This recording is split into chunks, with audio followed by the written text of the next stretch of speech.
네, 코로나19 신규 확진자 수가 연일 수백 명씩 나오면서 전국 대유행 가능성에 대한 위기감이 고조되고 있습니다. 특히 상황이 심상치 않은 수도권은 사회적 거리 두기를 내일부터 2.5단계로 격상하기로 했는데요. 자세한 소식은 백순영 가톨릭대 의대 교수와 함께 짚어보겠습니다. 어서 오세요. 안녕하세요. 네, 일단 조금 전에 나온 오늘 0시 기준 코로나19 집계 현황을 보면요. 신규 확진자는 323명이 나왔습니다.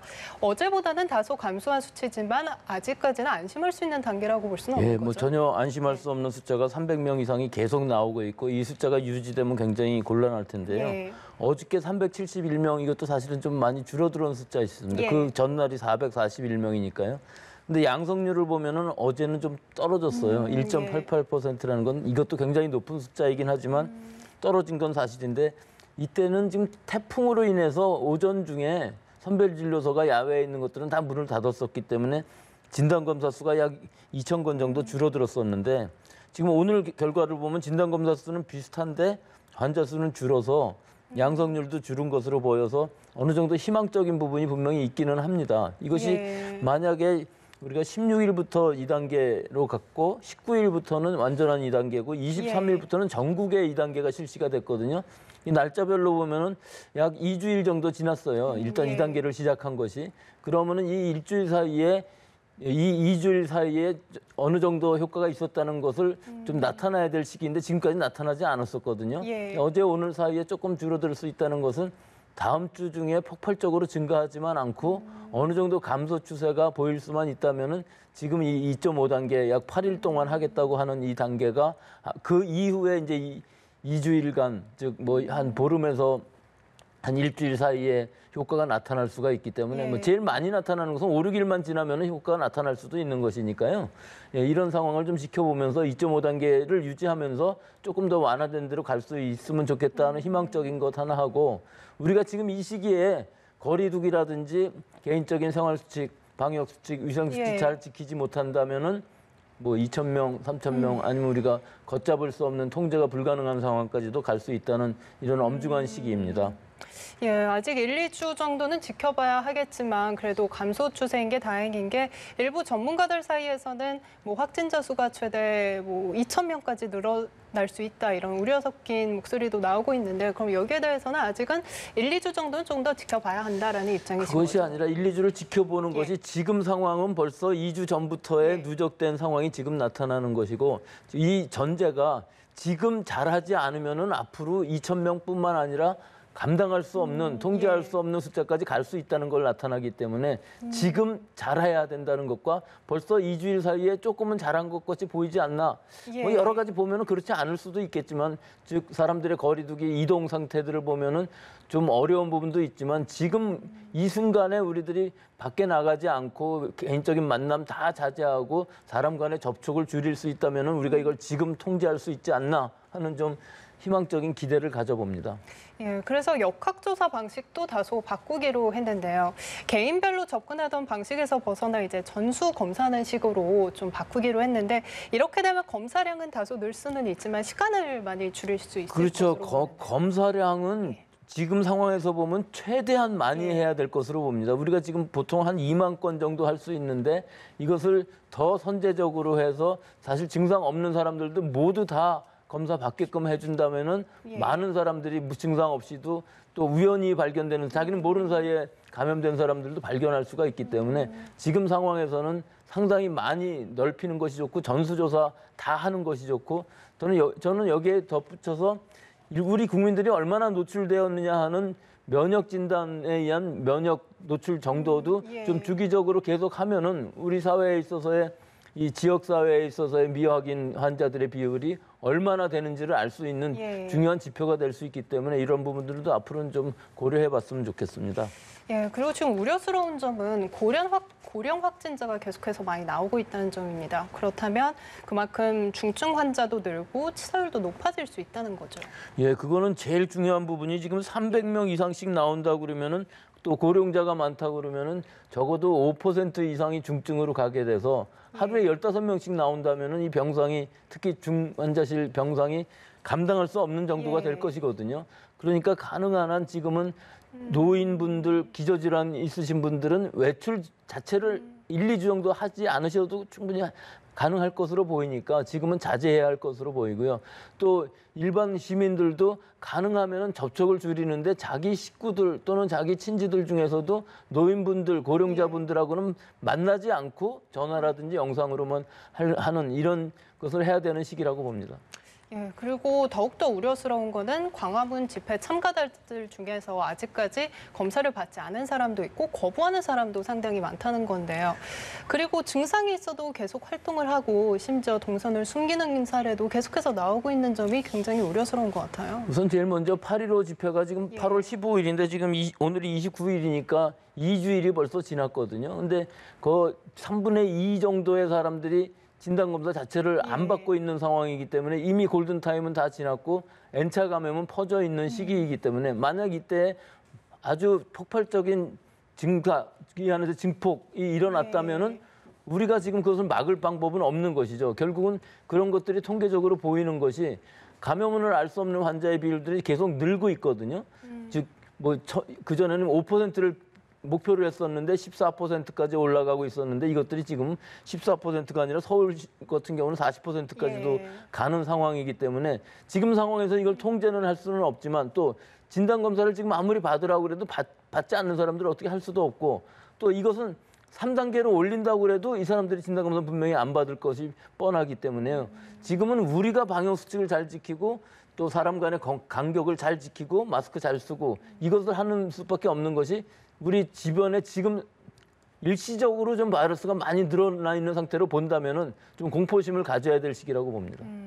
예, 그리고 지금 요양원에서도 확진자가 나오고 있고 병원에서도 집단 감염이 잇따르고 있는데 코호트 격리를 조치를 했는데 이 코호트 격리로 기대할 수 있는 효과는 어떤 건가요?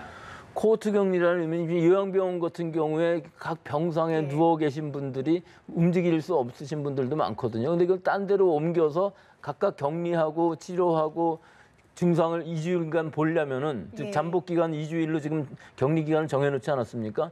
이것이 굉장히 힘들 수가 있어서 일단 발생했다 그러면은 그 안에 그 한 단위 전체를 격리를 시킴으로 해서 그 안에서 만약에 환자가 발생한다면은 바로 이송을 해서 격리를 새로 하고 진단도 하고 치료도 하겠지만 전체적으로 통제를 할 수 있는 방법이기 때문에 굉장히 이 방역 당국의 입장에서도 봐도 굉장히 좋은 효율적인 격리 방법이라고 할 수 있죠. 즉 단체로 격리를 시킨다. 뭐 건물이면 건물 단위, 뭐 이렇게 병원이면 병원 단위, 요양원 단위로 격리를 시키는 방법으로 해서 그 안에서 밖으로 감염이 흘러나가지 않게끔 하면서 잘 봐야 되는데 이것이 우리나라의 경우는 사실은 이런 요양원 안에서의 대량 집단 발생 사망하는 경우는 청도 대남병원 이후에는 그렇게까지는 없었거든요. 근데 외국의 사례들을 보면은 그 안에서 노인분들이 전부 사망하시는 경우들이 많이 있었기 때문에 굉장히 주의 깊게 관찰하면서 잘 격리를 하고 그 안에서의 확산이 대량으로 일어나지 않게끔 주의하는 것도 필요할 부분이라고 보겠습니다. 예, 그리고 지금 부산에서는 목욕탕 직원 2명이 확진 판정을 받았습니다. 그런데 문제는 접촉자만 1,500명이 넘는다는 사실인데요.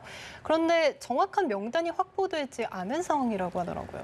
이 부분에서 제일 우려되는 부분은 이 부분들이 세신사이기 때문에 몸을 닦아주시는 분이기 때문에 마스크를 다 쓸 수가 없다는 것이죠. 즉 이 몸을 닦으시는 분도 그렇고 세신사도 그렇고 마스크를 안 쓴 상황에서 상당 시간을 그 안에서 접촉이 가능하게 되는데 결국은 대화를 하고 이렇게 되면은 비말이 전파되지만 사실 그렇게 대화가 많다거나 시간이 긴 것은 아니기 때문에 지금 1,500명을 다 찾고는 있습니다만은 이 경우에 이제 여러 가지가 어려운 것이 뭐 GPS 위치 추적이라든지 혹은 신용카드라든지 이런 것들이 어려운 부분들이 있어서 다 찾아낸다기보다는 사실은 자발적으로 좀 먼저 진단검사를 받으셔야 이 부분이 통제가 되지 지금으로서는 상당히 감염이 위험성은 있기는 하지만 실제 방역 당국에서 이것을 통제하기는 좀 불가능한 숫자인 것으로 보입니다. 예, 그리고 제주에서는 게스트하우스 운영자와 또 운영자 직원에 이어서 방문객까지 확진 판정을 받았습니다. 매일 옥상에서 파티가 열렸다고 해요. 이 같은 상황에서도. 우리가 지금 서양의 보도들에서 보면은 풀사이드라든지 뭐 여러 군데에서 여러 사람들이 음주하면서 같이 춤추고 마스크는 아무도 안 쓰고 있는 상황들이 일어나는데 이런 대규모 단위가 아닌 또 소규모인 경우 우리 게스트하우스라든지 뭐 예. 여러 군데에서 계속 나오고 있는데 결국은 어떤 음식을 먹고 또 음주를 하고 하는 과정들에서 해이해지기가 쉽고 마스크를 쓰지 않는데 거기서 또 서로 간의 접촉이 계속 있고 장시간을 같이 있는다면은 결국은 감염이 될 수밖에 없는 상황이거든요. 그래서 지금 이런 게스트하우스뿐만 아니라 모든 지금 휴가철에 예. 놀러 갔을 때의 행동들에 있어서 굉장히 위험한 부분들이 많거든요. 더구나 좀 와인 같은 걸 마시면서 음주가 좀 심해지면 더 많은 접촉이 일어날 수가 있기 때문에 아마 제주도에서는 이 파티 같은 것들을 다 제한한 것으로 보이는데요. 이것은 사실은 법적으로 제한하는 것이 중요한 것이 아니라 예. 각각 시민들이 어떤 행동이 지금 감염이 더 잘 일어날 수 있는지 다 알고 있거든요. 결국은 2~3명, 10명, 뭐 50명 이런 단위의 문제가 아니라 기본적으로 이런 만남 혹은 회식 혹은 이런 파티 이런 것들을 하지 않아야 될 시기가 지금 진짜 매번 뭐 지금 1월 20일부터 지금까지 한 주간, 2주간이라고 얘기했지만 지금이 지금 절대절명의 순간이라고 할 수가 있거든요. 그러니까 예. 앞으로 적어도 한 주일 동안은 아무런 음주 또는 회식 이런 예. 것들을 안 해야 될 시기라고 봅니다. 예, 그래서 오늘 밤 12시부터 수도권 내에 이제 사회적 거리 두기가 3단계 준하는 2.5단계로 격상이 됩니다. 구체적으로 어떤 점들이 달라지는 건가요? 예, 제일 먼저 지금 2단계인 경우에 있어서는 중위험 시설인 학원 같은 경우는 300명 이상만 지금 못하게 했었는데 예. 300명 이하는 물론이고 학원인 경우에 있어서는 인원수에 상관없이 일단 금지를 하고 온라인으로만 할 수 있게 되어 있거든요. 근데 여기 한 가지 좀 예외가 있는 것이 10명 이하의 교습소로 허가를 받은 데는 9명까지는 할 수 있다고 되어 있어요. 그러니까 예. 굉장히 아주 심각하다고 생각을 하는 것이죠. 학생들 간의 모임에 있어서는. 또 하나는 지금 요새 많이 나오는 카페, 프랜차이즈 커피 전문점은 완전히 그 안에서 음료를 마시는 것은 안 되고 배달, 테이크아웃만 된다. 이렇게 되어 있는 것인데 또 여기 한 가지 다른 점은 프랜차이즈 외식업체인 경우에 예. 있어서는 좀 아마 지금 기준이 그렇게까지 되어 있지는 않은 것 같고요. 예. 또 일반적인 음식점이라든지 제과점인 경우에는 일상 시간 중에는 괜찮지만 밤 9시부터 새벽 5시까지는 그 실내에서 섭취하는 것은 안 되고 그때는 배달만 또 포장만 가능하다 이렇게 되어 있기 때문에 굉장히 강력한 조치인 것으로 보이고요. 또 공공기관인 경우에 있어서는 사실은 필수 인원 제외하고는 거의 다 재택근무를 하게끔 이렇게 해놓은 것인데 민간 회사인 경우에 있어서는 권고이기 때문에 아직까지 이게 3단계까지는 아니지만 어떤 의미들에서 보면은 오히려 3단계보다도 더 강한 그 예. 기준을 마련해 갖고서 실시를 하는데 사실은 이런 모든 것들이 우리 시민들이 얼마나 경각심을 가지고 이걸 자발적으로 잘 지키느냐 하는데 더 중요한 부분이 있기 때문에 아마 상징적으로도 이런 것들을 함으로 해갖고 우리 국민들이 지금 이 시기가 굉장히 중차대한 시기다 하는 것을 인식하는 것이 더 중요할 것으로 보입니다. 예, 얼마나 자발적으로 잘 지키느냐가 굉장히 큰 부분일 텐데 그럼에도 불구하고 여전히 3단계 격상이 시급하다라는 지적도 잇따르고 있습니다. 여기에 대해서는 어떻게 보세요? 지금 우리 정부 당국자나 방역 예. 당국자에서는 3단계로 올리는 것을 굉장히 심각하게 생각하고 있는 것 같아요. 예. 저도 항상 그렇게 생각을 하는데요. 우리 이 3단계라는 것이 마지막 단계이고 이것은 거의 셧다운에 준하는 상황이기 때문에 가능한 한 거기까지는 가지 않으면서 지금 이 상태에서 막고 또 하나는 앞으로 올지 모르는 이거보다 더 큰 유행도 있을 수가 있기 때문에 그때를 대비해서 일단 3단계를 자꾸 반복을 하게 되면 우리의 국민들의 경각심도 해이해질 수밖에 없는 상황이거든요. 여러 번 노출이 되면은. 따라서 일단 마지막 단계는 좀 남겨두고 어떻게 하든지 강력한 2단계에서의 조치를 통해서 우리 전 국민들이 잘 지킬 수 있게끔 하고 또 그러면서 우리 경제도 어느 정도는 좀 유지가 될 수 있게끔 하는데 3단계로 가버리게 되면은 이것이 모든 것이 다 망가질 수가 있고 또 그 3단계라는 경각심 자체가 일단 발령을 해버리게 되면은 그거에 대한 효과가 과연 지금 이 2.5단계에서 3단계라는 것으로 격상했을 때 그 피해에 비해서 과연 우리 국민들이 그만큼 효과를 볼 수 있을까 하는 부분들이 염려가 되기는 하는데요. 실제로 그 3단계라는 것을 발령 자체를 하고 책임을 회피하는 것은 굉장히 쉬울 것으로 봅니다. 방역당국이나 정부 당국도 나중에 그것이 너무 늦었다는 얘기를 듣는 것보다는 예. 바로 3단계로 발령을 하는 것이 더 좋을지는 간단할지는 모르지만 여러 가지를 고려해 봤을 때 지금 적어도 한 일주일, 뭐 지금 8일이라고 하고 있습니다만은 8일 동안 잘 유지를 하면서 숫자가 뭐 400명, 500명이 일시적으로 올라간다 할지라도 통제되는 이런 징후만 보이면은 이 추세만 볼 수 있다면은 좀 더 무리를 하면서 우리 의료 체제가 감당할 수 있는 데까지 최대한 연장을 해보고 싶은 뭐 그런 마음일 것으로 봅니다. 예, 지금부터는 확산이냐 진정이냐 중대기로에 서 있다고 볼 수가 있을 텐데요. 이제 2.5단계를 그대로 유지하느냐 아니면 3단계로 격상하느냐 이 부분도 있을 거고요. 그렇다면 앞으로 어느 정도를 지켜봐야 이것을 결정을 할 수 있을까요? 지켜본다는 예. 의미는 사실은 폭발적으로 나오면은 뭐 늦었다고 생각하고 예. 그때야말로 선제적으로 그냥 3단계로 가야 될 것 같은데요. 지금 이 여러 가지 상황들을 보면은 그렇게 폭발적으로 2배 이렇게 늘어갈 것 같이 보이지는 않고요. 다음 주초 적어도 2, 3일간을 보면은 어느 정도 검토가 가능할 것으로 보이거든요. 뭐 길게는 일주일 정도, 지금 이 2.5단계를 하면서 7, 8 일주일 혹은 2주일, 14일 정도를 보는 것이 좋겠지만 항상 그런 것이 진짜 이것이 안 될 거라고 생각했으면 그때는 어쩔 수 없이 피해를 줄이기 위해서는 3단계로 가야 할 것으로 봐서 다음 주가 뭐 예. 이 분기점이 될 것으로 보입니다. 예, 그리고 많은 분들이 궁금해하실 텐데 지금 치료제나 백신 같은 경우에는 어느 정도까지 지금 왔다라고 볼 수 있을까요? 치료제, 백신 전 세계적으로 예. 굉장히 많이 연구를 하고 있고 예. 러시아 같은 경우에는 승인까지 했거든요. 근데 승인한 것이 문제가 아니라 그 승인한 것을 일반 국민들한테 접종을 함으로 해서 결국은 삼상을 하는 것이기 때문에 예. 안전성 자체는 확보되어 있지 않은 것이죠. 예. 영국이나 미국 같은데 아스트라제네카라든지 모더나라든지 파이저 같은 데에서도 지금 삼상 실험을 하고 있는데 예. 삼상이 끝난다 할지라도 사실은 효과는 어느 정도 알 수 있을지 몰라도 좀 더 장기적인 면에 있어서의 부작용은 확인할 수가 없는 것이거든요.